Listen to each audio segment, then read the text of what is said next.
नमस्कार दोस्तों। सावन माह के कृष्ण पक्ष की एकादशी को कामिका एकादशी के नाम से जाना जाता है।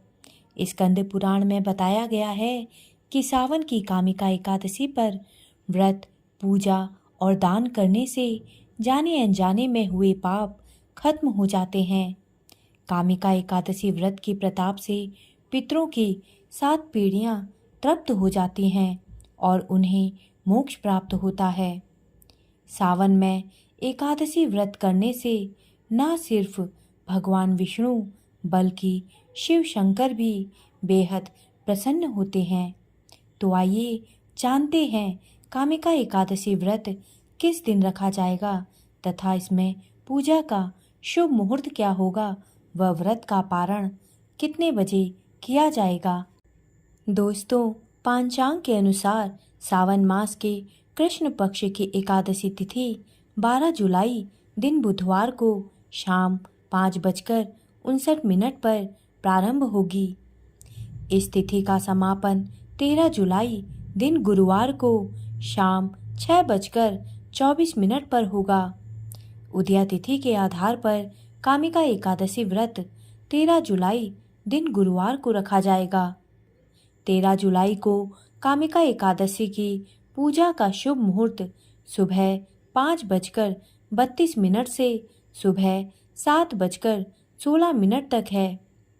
इसके बाद सुबह 10:43 से दोपहर 3:45 तक शुभ मुहूर्त है। आप अपनी सुविधा अनुसार इन शुभ मुहूर्त में पूजा कर सकते हैं। इस दिन अभिजीत मुहूर्त सुबह 11:59 से दोपहर 12:54 तक है। दोस्तों, इस साल कामिका एकादशी 13 जुलाई दिन गुरुवार को पड़ रही है। गुरुवार का दिन और एकादशी तिथि श्री हरि को अति प्रिय है। साथ ही इस दिन शूल योग, बुधादित्य योग का निर्माण भी होगा। शूल योग 12 जुलाई को सुबह 9:40 से अगले दिन 13 जुलाई को सुबह 8:53 तक रहेगा।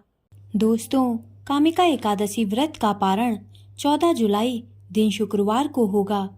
इस दिन आप व्रत का पारण सुबह 5:32 से सुबह 8:18 के बीच कर सकते हैं। इस दिन द्वादशी तिथि का समापन शाम 7:17 पर होगा। कामिका एकादशी व्रत की पूजन विधि इस प्रकार है। कामिका एकादशी व्रत के दिन सुबह जल्दी उठकर स्नान आदि से निवृत्त होने के बाद साफ स्वच्छ वस्त्र धारण करें। इसके बाद पूजा स्थल की सफाई कर लें और कामिका एकादशी व्रत एवं विष्णु पूजा का संकल्प करें। इसके बाद शुभ मुहूर्त में भगवान विष्णु की मूर्ति या तस्वीर स्थापित करें। फिर उनको पीले फूल, चंदन, पीले वस्त्र, पंचामृत, तुलसी के पत्ते, अक्षत, धूप, दीप, गंध, पान का पत्ता, सुपारी, केला, फल, मिठाई आदि अर्पित करें। इस दौरान ओम नमो भगवते वासुदेवाय नमः मंत्र का उच्चारण करते रहें। इसके बाद विष्णु चालीसा, विष्णु सहस्त्रनाम और कामिका एकादशी व्रत की कथा का पाठ करें। फिर भगवान विष्णु की घी के दीपक से आरती उतारें। पूजा की समापन के बाद सभी को प्रसाद बांटें और किसी गरीब ब्राह्मण को दान दें। अब पूरे दिन के व्रत के बाद शाम के समय विष्णु भगवान के आगे दीपक प्रज्वलित करने के पश्चात भगवान विष्णु और माता लक्ष्मी की आरती उतारें। इसके बाद फलाहार करें व रात्रि जागरण करें।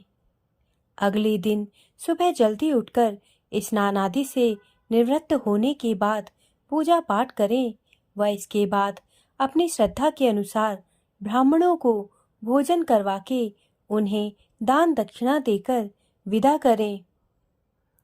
इसके बाद द्वादशी तिथि को ही अपने व्रत का पारण करें। दोस्तों, मान्यता है कि सावन की कामिका एकादशी पर पीली वस्तुओं से विष्णु जी की पूजा कथा करने और दान देने से वाजपेय यज्ञ करने के समान पुण्य मिलता है। कामिका एकादशी व्रत की कथा इस प्रकार है। एक बार युधिष्ठिर ने भगवान श्री कृष्ण से कामिका एकादशी व्रत और उसके महत्व के बारे में पूछा। धर्मराज युधिष्ठिर ने कहा कि हे भगवान, आषाढ़ शुक्ल देवशयनी एकादशी तथा चातुर्मास्य महात्म्य मैंने भली प्रकार से सुन लिया। अब कृपा करके श्रावण कृष्ण एकादशी का क्या नाम है सो बताइए।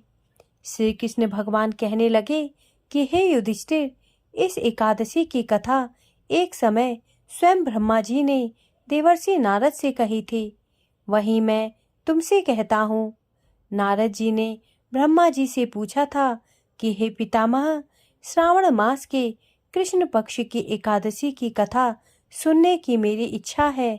इसका क्या नाम है, क्या विधि है और उसका महात्म्य क्या है, सो कृपा करके कहिए।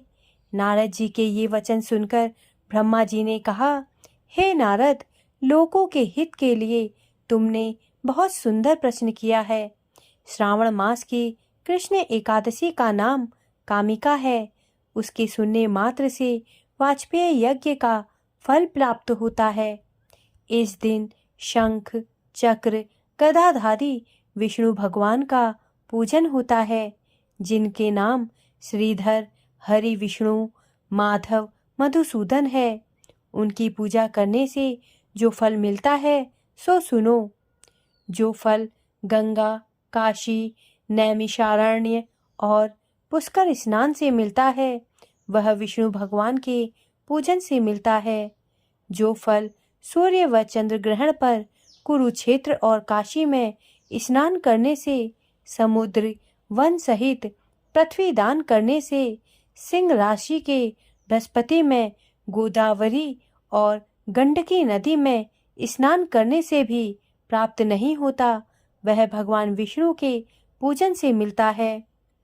जो मनुष्य श्रावण में भगवान का पूजन करते हैं, उनसे देवता, गंधर्व और सूर्य आदि सब पूजित हो जाते हैं।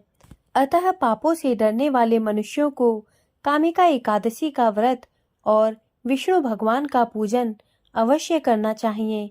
पाप रूपी कीचड़ में फंसे हुए और संसार रूपी समुद्र में डूबे मनुष्यों के लिए इस एकादशी का व्रत और भगवान विष्णु का पूजन अत्यंत आवश्यक है।